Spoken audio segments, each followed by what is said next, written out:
السلام عليكم ورحمة الله وبركاته. أكم دعوتوتا channel YouTube ولين استوديو نجيني في سمرة نجا أقلت ربي.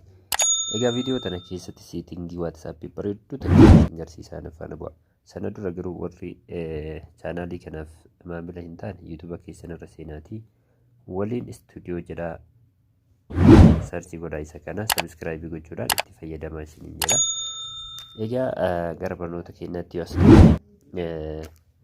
WhatsApp keenya irra seenuudhaan settingiin bareeduun akkaan barbaachisu taatetun WhatsApp keenya irratti amma gadhiifamte ishee kana WhatsApp keessan irra seenuudhaan ni bantu nama tokko image yaa ta'u viidiyoo garaagaraa yoo erguu barbaadan bifa quality gaarii qabuun qulqullina qabuun erguudhaaf baay'ee barbaachisuudha.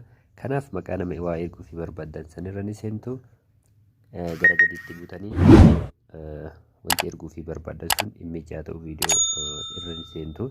Ani amma image erguu jedhu kanaafuu bakka image erguu barbaadan seena isa booda gaa erga wanta erguu barbaade san irratti dhahee booda kunuunsi bareeduun fi akkaan barbaachisu taate ishee tana jechuudha.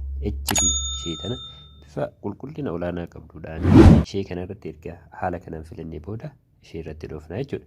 Raayit taateetti sana booda seendi jennaan. Ishee kana jechuudha.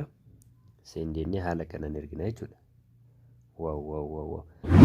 Bifa haala bareedaa fi quality isaa ol aanaa ta'e kanaan viidiyoo ta'e garaagaraa haala kanaan namaaf erguu dandeessanii jechuudha. Egaa viidiyoo tana hiriyoota keessaniif share gochuu hin dagatinaa. Nagaatti.